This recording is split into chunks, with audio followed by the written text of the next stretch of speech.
It's a great honor to be here with all of you today. And I've chosen as my lecture title, Talitha, Cumi, Little Girl, Arise. Jesus spoke these words when raising up Jairus' daughter. And along with his words from the cross, these are the only words recorded in the Bible in the New Testament in his own language, Aramaic. So they tell us that Jesus cared about the well-being of women and girls. They are fitting watchword and symbol then of women in global mission. Little girl, arise.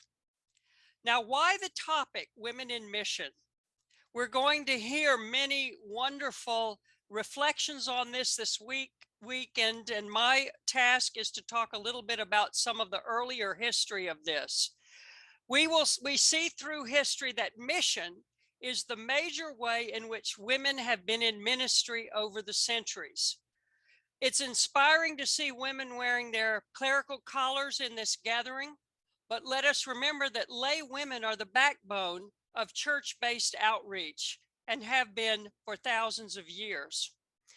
As Dr. Pressler pointed out, women are the numerical majority in churches worldwide, yet their contribution to the faith is often hidden and must be retrieved. So historians have a wonderful task before us to find the stories of women in mission. And we can start with the New Testament. Since the times of Jesus, women have shared the gospel message of his life, death, and resurrection. We see in Luke 8 that women accompanied Jesus and the disciples, providing them support. The Samaritan woman was the first indigenous evangelist who shared the news that Jesus was the living water. Women at the tomb were the first witnesses to the resurrection, and Jesus commanded them to go tell the men what they had seen. Mary Magdalene, one of his supporters in life, became at his death the apostle to the apostles as she spread news of the victory over death. In the book of Acts, we see Priscilla gave theological instruction to the convert Apollos, who became an important evangelist. As the early church organized itself, women continued playing key roles in spreading the gospel.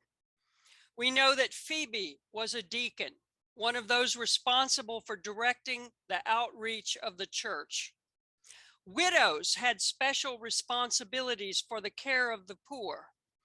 For example, Tabitha, or Dorcas, was the only person in the New Testament for whom the female version of the word disciple was used. She was such an important widow who led income-generating projects for poor women. Her death was such a loss to the church that we see Peter raised her from the dead. This meant that in Christian tradition, Peter was the patron saint of widows, who is credited with founding 3 orders of widows who prayed, prophesied, and cared for the poor and sick. The deacon Philip the evangelist had 4 virgin daughters who prophesied. So you see, if we look at what women did as recorded in the New Testament, we see a wonderful testimony of women in God's mission. Now, as we go through the history of Christianity, you see in the early church that women were, we think the widows were a church office. And the Roman Empire and others opposed the thousands of women who remained celibate, either as virgins or widows, for the sake of their faith. If you think about it, to remain celibate in that era was a countercultural activity. It meant you could devote yourself to the church instead of serving your husband.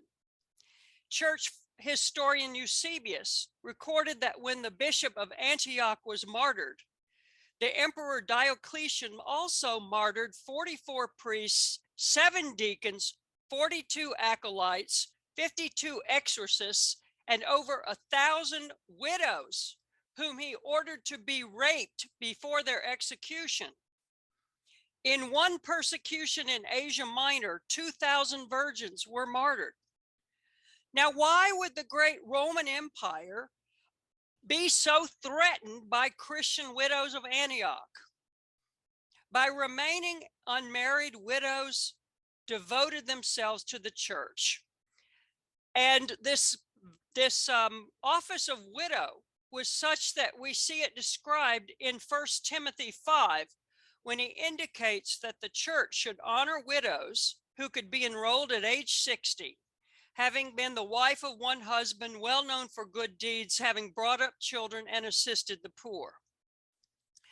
Over time, this role of widow evolved into that of the deaconess, especially in the Eastern Church. And we know that the deaconess was a missionary role. She helped poor women and children. She also anointed and instructed women during baptism. So early deaconesses had an important liturgical function.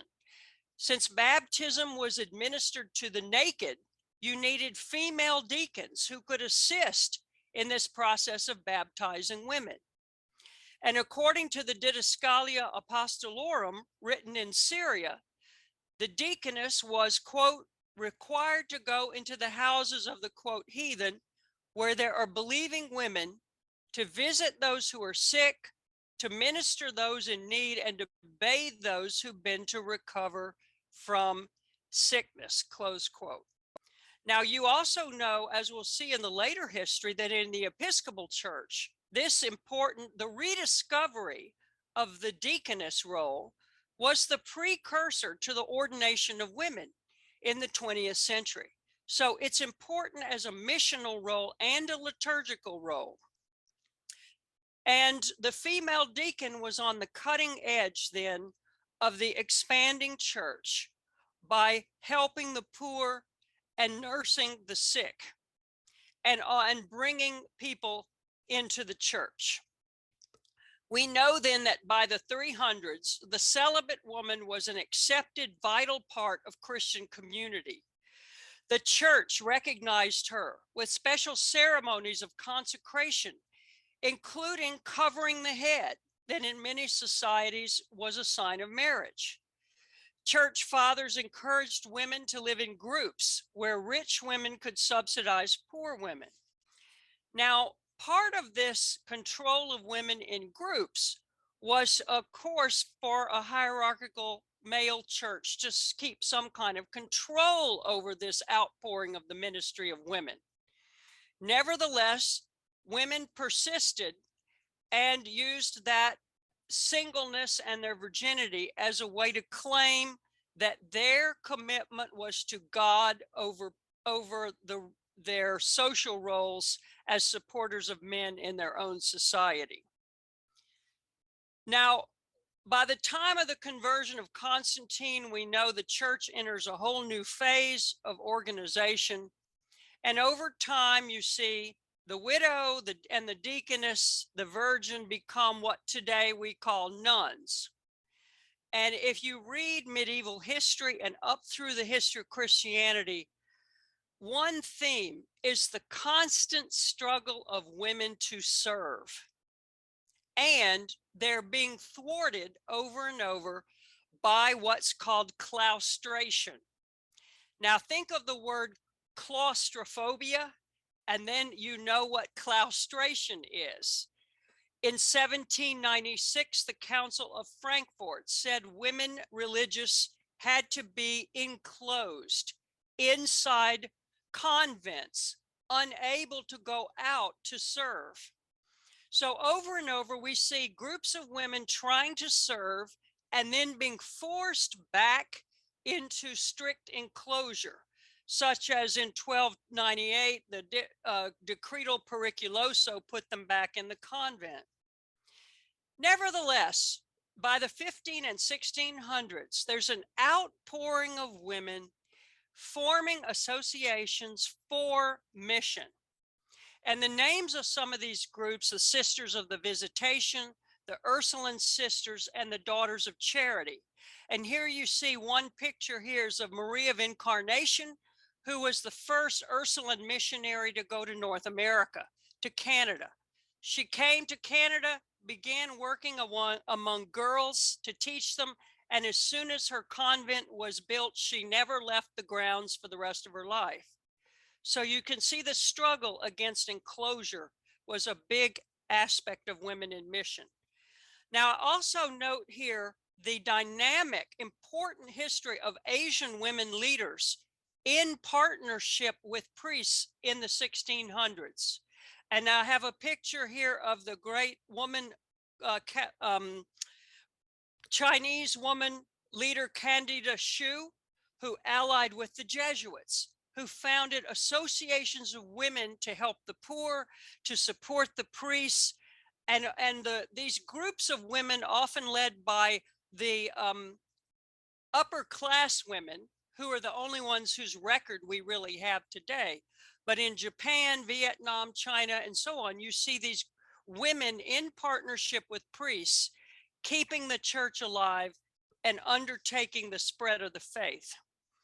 One woman who's especially important for our purposes today is the Venerable Mary Ward, who was an English woman who is honored both by Anglicans and Roman Catholics for her struggle to found schools for girls.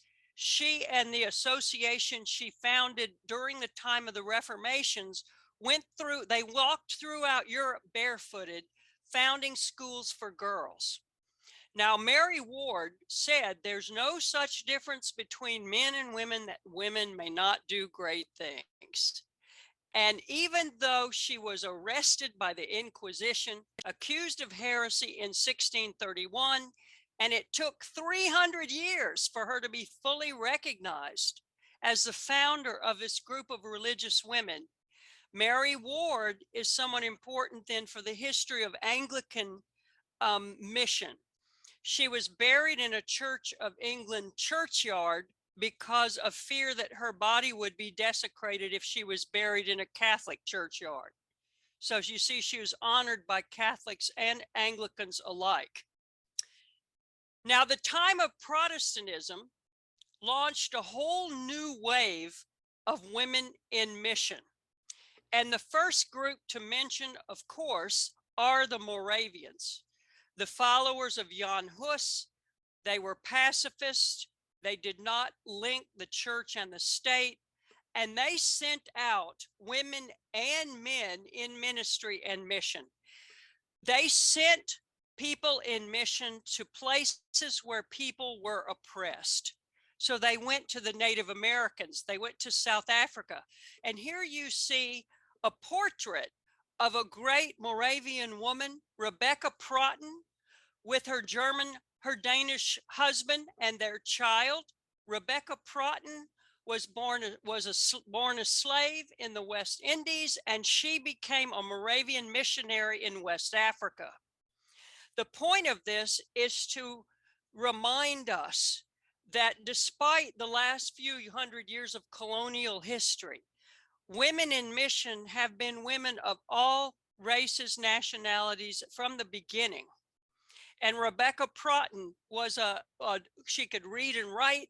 She went to Germany, West Africa, the West Indies. She was triangulated in those three locations as a missionary. This brings me up to the 1800s to North America. You see, you're getting a lightning view of mission history here. And, you know, there used to be a joke about the church historian at the BU School of Theology. It said, if you dropped your pencil, you missed a whole century.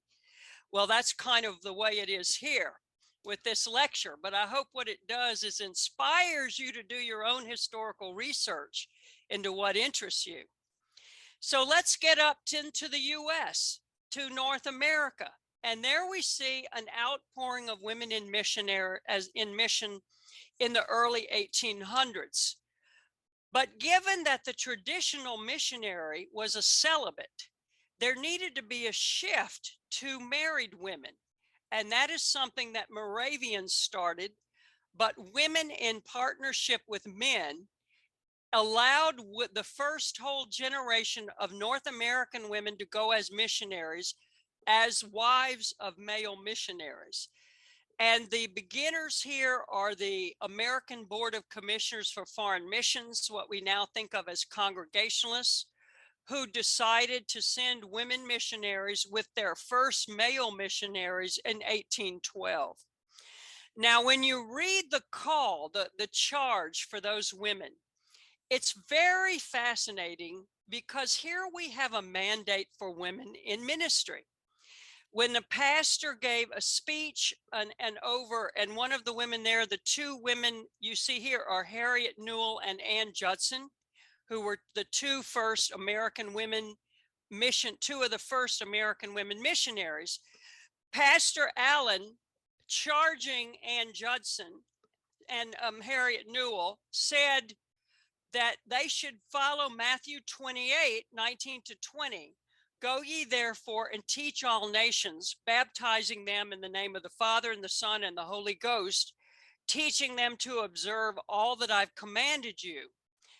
Now, the interesting thing is, Allen said this idea of go applied to women as well as to men. He also said, it says you should go teach. And he said, now we all know women aren't supposed to preach, but women are allowed to teach. Therefore, the Bible is sending them out to teach. And who should they teach? They should teach other women and have a ministry, in a sense, parallel to that of their husbands. So he sent them out and told them they should teach other women, and they should teach other women, they should evangelize them and teach them, in a sense, to uplift themselves and not be subject to discrimination and prejudice. In other words, he told them social transformation was part of the work of the first American missionary women. So here you have all of these early American missionary women supposed to be the helpmeet and support the male in his primary task as the ordained missionary, but also they're supposed to transform women's lives, and they begin using their homes as a kind of model for this. Now, when the Episcopal mission started, they are following this model that women were typically either teachers, where you could be an unmarried teacher, or a wife. And here are some early examples. Sarah Cottle was the first domestic missionary of the Episcopal Church, who was sent to Green Bay, Wisconsin in 1829. Now, you know, we've just started finding the graves of Indian children at various boarding schools. When you read the history of American Episcopal mission, you see a huge outpouring of mission to Native Americans.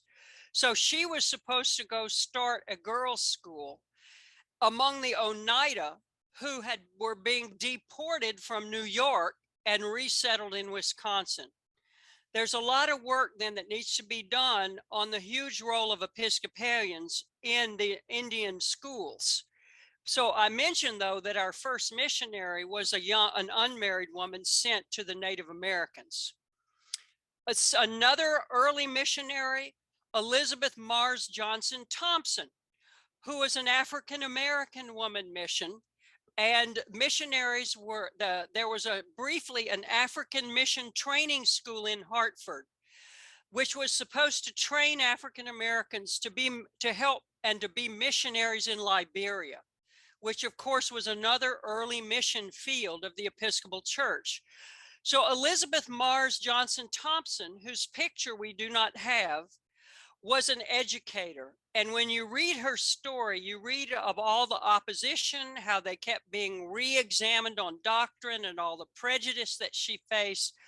But she ended up running a school of 70 children, then founded another school in Cape Palmas. And in the Episcopal Journal, The Spirit of Missions, she's pointed out as the head of the educational department.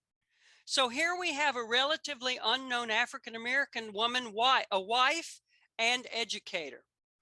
I'll mention one more early Episcopal woman missionary, Caroline Tenney Keith, who was sent to Shanghai in 1850. She too was a teacher from New Hampshire who taught in the US South and then went to Shanghai, married and ran a boys' school, and then was in charge of a new girls' school. So these are also the models of Episcopal women. Now, another development occurs by the mid 1800s, and of course, the American Civil War killed an entire generation of men. That's at the point at which women in all different denominations insisted that they must organize their own separate missionary societies to send women as missionaries, because not enough women could be sent in the General Missionary Society. By 1910, there were 44 of these missionary societies in all different denominations, including in the Episcopal Church. One of their mottos was called Woman's Work for Woman, which was a specific gender-based rationale for sending women as missionaries. And I've listed here many of the ideas of woman's work for woman. It assumes that any work done by a woman for a woman includes work for children.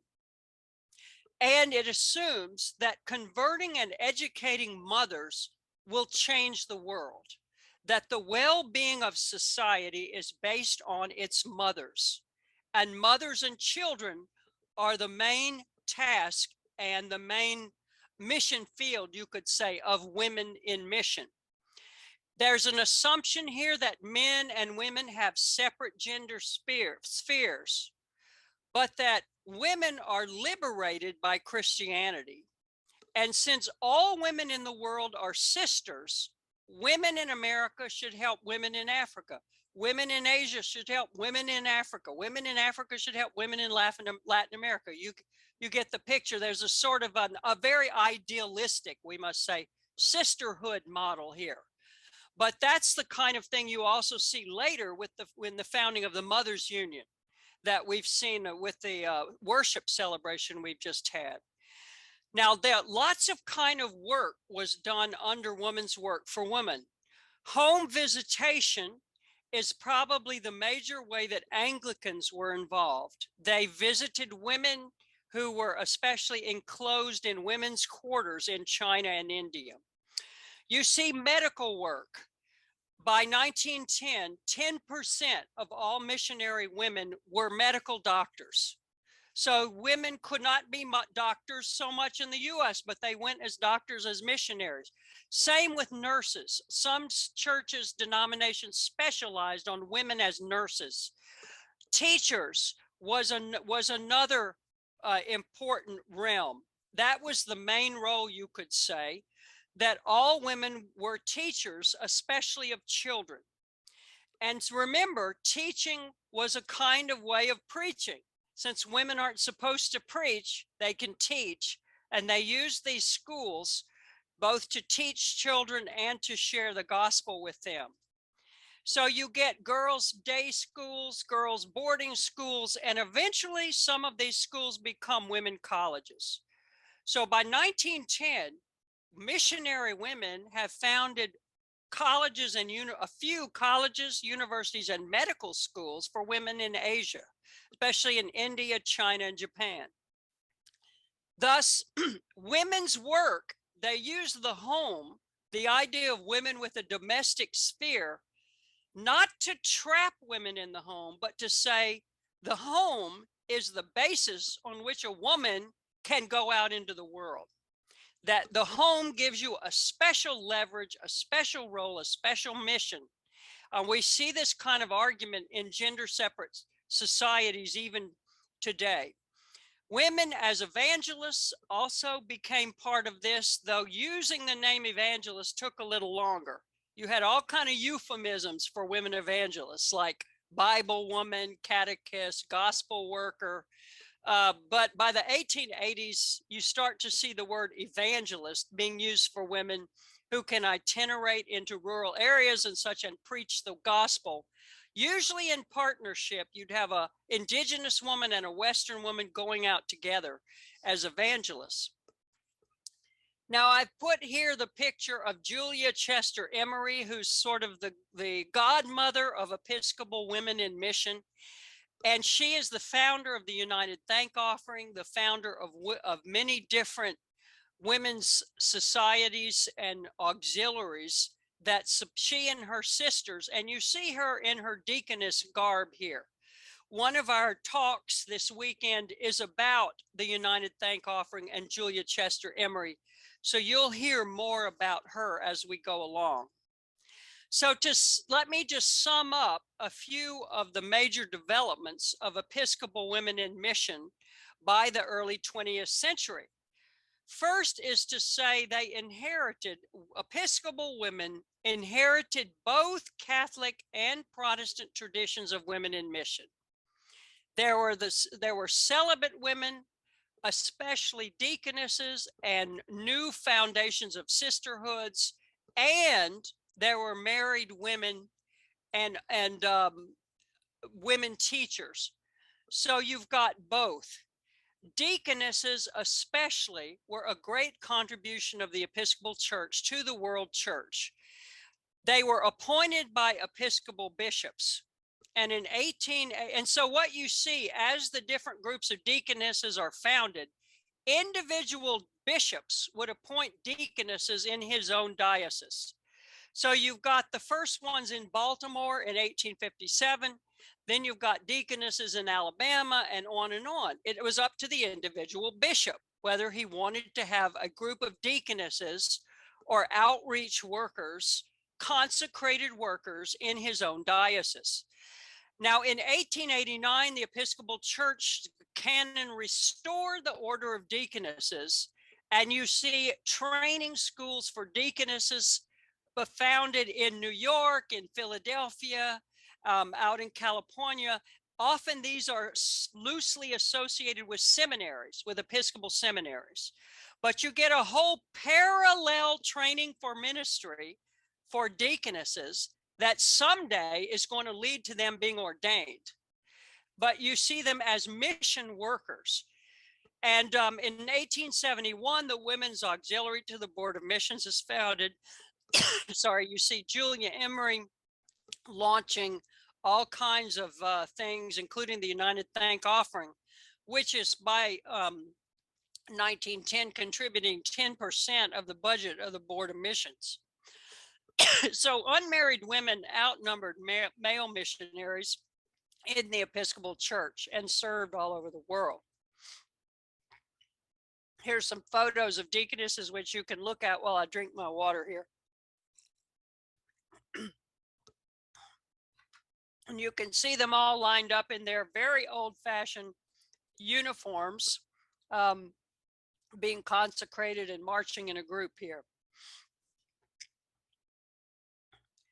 Now let me just enlarge this, because I've only got about 10 more minutes, so I want to kind of generalize this. And I've kind of gotten us up to the 20th century with some of the major developments about the history of Episcopal women in mission. But I want to generalize, what does this story of women and mission in historical perspective tell us? Well, one thing I've seen in my research over many years into all different denominations and their history of mission is that women often are the ones that launched what I'd call the ministries of compassion. In churches that ordain women, in churches that don't ordain women, women are the ones who founded social outreach. And this makes perfect sense if you figure that for much of their history, they were not allowed a ministry of word and sacrament in terms of ordination. Women were doing the social work, the outreach, the caregiving, and founding all of these social ministries in one church after another. So if you scratch the surface and look back, you'll often find a woman founder in some kind of ministry. So United Thank Offering is just an example of that. You see, women typically have a very holistic approach to mission, where the mind, the body, and the spirit are connected. The women in mission are not caught up in theological arguments often about this. They would prefer to see the whole person. So outreach and evangelism, teaching and social uplift are seen as all part of the same. It's not a very secular model, but it's certainly the model that we've returned to today and that is characteristic of women's work in many parts of the world. Another thing is, through missions, women are recognized as healers. And I like to argue that's a cross-cultural approach, because healing is a key function of women in many different societies. We see women in healing and deliverance ministries in Pentecostal churches today, for example. You see women healers in African indigenous churches. Women have had a special concern for barren women, and often a woman's own suffering would be part of God's calling for her to become a healer. So the medical doctor, how many women as doctors and nurses, including many Episcopal deaconesses who were nurses or served in that kind of a nursing role, is because I think there's a kind of universal role of woman as healer that you can see the missionary woman moving into. Missions created the first ministry opportunities for women. And today we often talk about ministry from the margins. You see that in the work of women. Bible women, indigenous women who shared the gospel, taught people to read, itinerated from village to village. Their numbers far outnumbered the numbers of Western missionaries appointed. So for every one Western woman appointed as a missionary, there might be 20 Bible women who were funded. So there was a whole set of ministry roles for Bible women, and it also for unmarried women, in continuity with that tradition of the virgins and widows in the early church. We know that women's organizations like mothers' unions are the first women's organizations in Africa. So they've played an important role. And I interviewed a number of women leaders in Zimbabwe some years ago about this, and they gave me wonderful images about why you need a women's organization. One woman, I remember, she said, the women's organization, the Ruadzano, is like a rope that ties together a bunch of wood. If you try to carry a bunch of wood, you drop it all over the place. The women's organization is the rope that ties the pile of wood together so you can carry it from place to place. The transformative power of girls' education. Now, we all know that this is one of the main indicators for abundant life for societies, is the education of women and girls. The Millennium Development Goals had women's education as a major focus. And this has been the core involvement of women in mission, even though you don't see the religious dimension being shared in a lot of the secular literature. Now, it should be said that women's ministry and mission has often been the site of struggle between conservatives and liberals, especially from the 1920s forward.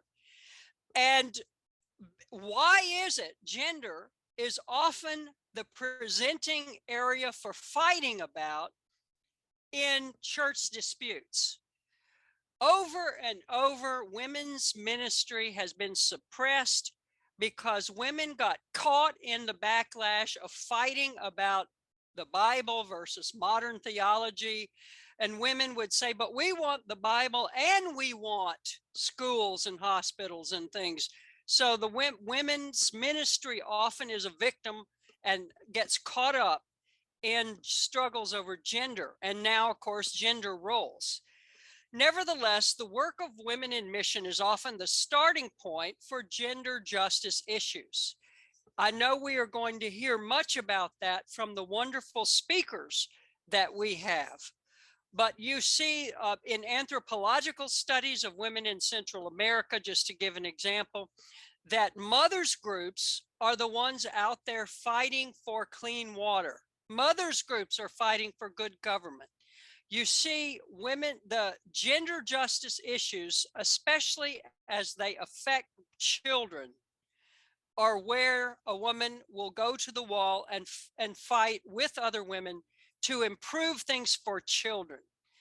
So there are lots of gender justice issues that we'll be hearing about in this conference today. Women and children are the largest number of people living in poverty. They're the largest number of refugees in refugee camps. If you just look what's happening in Ukraine now, you've got millions of women and children now in exile, who will need support, and gender justice issues will come out because of that. The use of rape as a weapon in war. One study said that in the Liberian War a few years ago, 60% of Liberians were raped during the Civil War. Advocacy for women, victims of violence, hugely important in mission.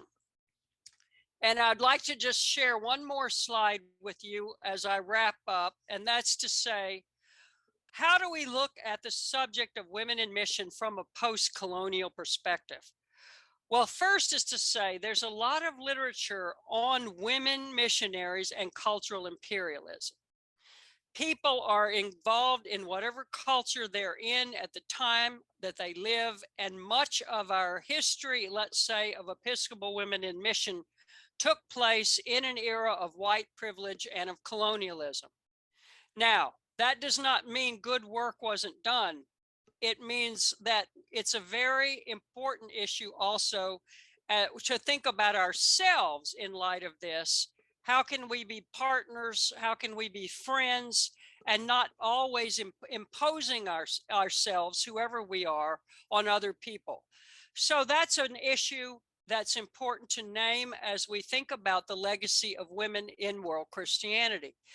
Then there's the question that a lot of feminist scholars have raised. Is Christianity a source of patriarchal oppression for women, or is it liberation from traditional taboos, or is it some of both? I think it's complicated. I think it's a mixed thing. Over and over, though, women follow Jesus Christ because Jesus Christ cared about women and girls. Talitha, Cumi. This is part of our Christian faith. So that's another big question that we ask from a kind of post-colonial perspective. Another very promising area today is the work on Trinitarian mission theologies. The whole Trinity as a kind of community gives us a view of a love ethic and a way of thinking about mission, the Missio Dei, the mission of God, as not a matter of control, but of communal sharing, of relationship. Trinitarian theology is opening up new frontiers for the theology of women in mission. There are new gendered mission theories that are very helpful, and I want to mention one, that of risky hospitality, which the Reverend Dr. Septemi Lakawa, head of Jakarta Theological Seminary, talks about risky hospitality as a way for minority Christian women to be in mission in the majority Muslim context in Indonesia. That the women would, even after anti-Christian violence, she found Christian women would go to the doors of the homes of Muslim women and offer them fish, which they could then share, or the Muslim women could cook for their families, and that the Christian women would risk hospitality as a foundational way of being in mission. Hospitality has always been the work of women, and risky hospitality is a way of thinking about women and mission today. In that sense, we need to rethink, what do we mean by the Christian home? How is the home important in mission? And it won't look like it did in 1850, But this is a whole area of exploration. What does that mean for Christians and especially for women? Gender relations are still a site of struggle. I don't have to go into that. I know we all know about that. But gender inclusion or gender separatism is one of the questions that women in mission have faced over and over. And the final thing I'll say is, should we think of world Christianity as a women's movement? Rather than asking the question, where are the men, which is what scholars will sometimes do, maybe what we should say is, look at all these fabulous women. Look at what they're doing. Let us build a church on women's work. Why are we ashamed of that? In the Roman Empire, there were more women in the church than in the population of the Roman Empire, which was largely male. There's a reason women wanted to be Christians. So if you think about world Christianity today as a women's movement, think of it in terms of celebrating what God has done for us through Jesus Christ, and the inspiration and love that we feel in the gospel as part of being women. And so I would say world Christianity as a women's movement, I think that's a good idea. I'm going to stop here. I've just put a few resources up here in case you're interested. The book that I wrote some years ago, it doesn't talk much about Episcopalians. It's kind of though an overview of U.S. women in mission. There's a recent work on women in mission by Leanne Zubinski and Annika Stassen, Women in the Mission of the Church. The classic work by Mary Sudman Donovan on Episcopal women, especially she was a wonderful historian who's done a lot on women in the Episcopal Church. A Different Call, Women's Ministries in the Episcopal Church, which is very good on the deaconess movement and things like that. Then there's more contemporary things. This book edited on Anglican women on church and mission by Kwok Puilan and others, including some speakers I think we have in this conference, that is essays by women talking about what it means to be an Anglican woman in mission. And the last thing I want to mention is I'll call it a sweet little film called The Last Anglican Nun in Malaysia, Sister of Sandakan, which you can see on YouTube, where it's about a woman, an elderly Episcopal or Anglican nun in Malaysia who was a teacher in a girls' school. And she's the last one. And what does that mean? And people are talking about her ministry. So these are the resources I'd like to recommend. And I'll stop now and turn it back over to the leaders of our group to see where they want to go next. Thank you. Wow. Thank you so much, Dr. Robert.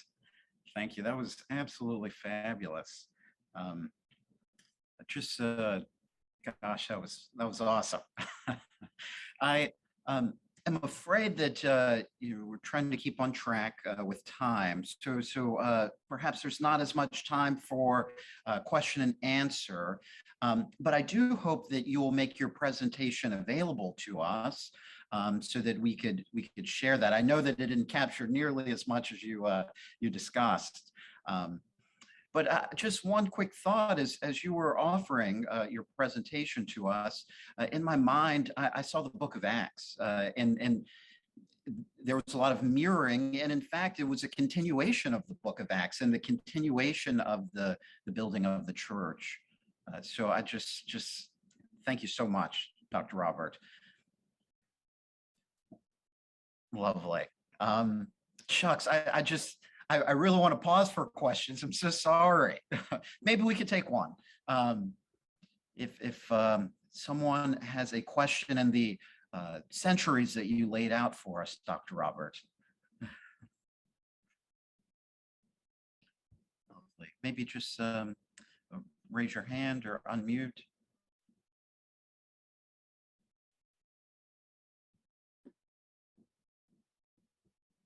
Titus, I see your hand. Yes, please.